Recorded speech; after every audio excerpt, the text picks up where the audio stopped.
I've been bringing. So let me start. And this is kind of in the middle of the talk that I give, and I share a number of stories of the people I've met and the children and the refugees, because I want them to see them as human beings. And let me start with the speech. All right, church leaders.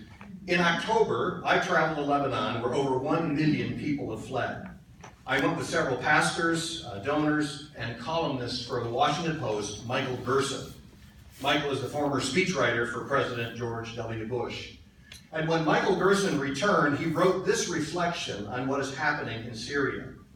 Quote, "The Syrian refugee crisis is now the greatest humanitarian challenge since the height of the AIDS pandemic. As with that tragedy, it is a generational test. If the global refugee response is insufficient here, it is insufficient.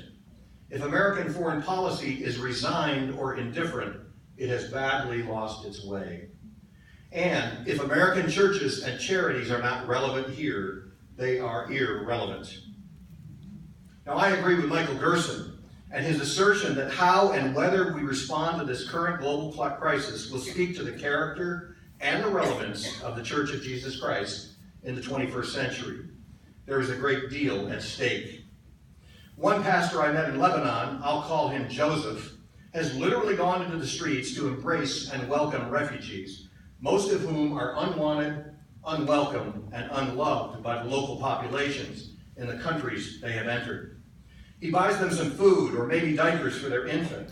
He extends a hand of friendship and invites them to come to church on Sunday, to share a meal, to make some friends, and to pray and worship. Pastor Joseph now has 350 Muslims coming to his church every single Sunday. Pastor Joseph told me this. It's simple, he says. The secret is love. You see, he's just loving people with the love of Jesus. One of the Muslim women in his church said this to me. In Syria, we were taught to fear God, but Pastor Joseph has taught us that God is love. We heard the same from other Lebanese pastors, and many of them wonder, where is the church in the West? In tiny Lebanon, a country of just 4 million people, they've accepted over 1 million refugees. 1 out of every 5 people in that country is now a refugee. These churches need our help. They need encouragement. They're overwhelmed.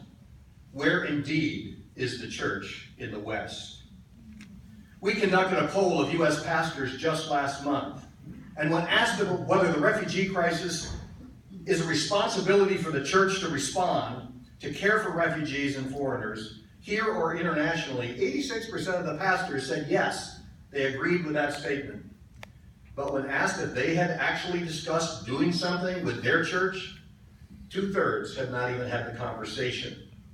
If this is the greatest geopolitical and humanitarian crisis of our time, if this is a test of the relevance of the church, we are failing the test. Whenever there is a great crisis in the world, the values and the character of the Church of Jesus Christ are put to the test. The question will be asked in the next generation, how did the church respond to the worst refugee crisis since World War II? What did the church do when millions were fleeing from terror, when children were traumatized and crying out for help? When politicians were advocating to shut our borders, to protect ourselves and to turn away from the suffering? You see, we have a remarkable opportunity on the world stage right now to show the world the power of John 3:16, that our God so loved the world that he acted. Our God so loved the world that he did something. Our God so loved the world that he gave his one and only Son, that whoever believes in him shall not perish, but have everlasting life. You see, we have this amazing opportunity to show the world what we stand for.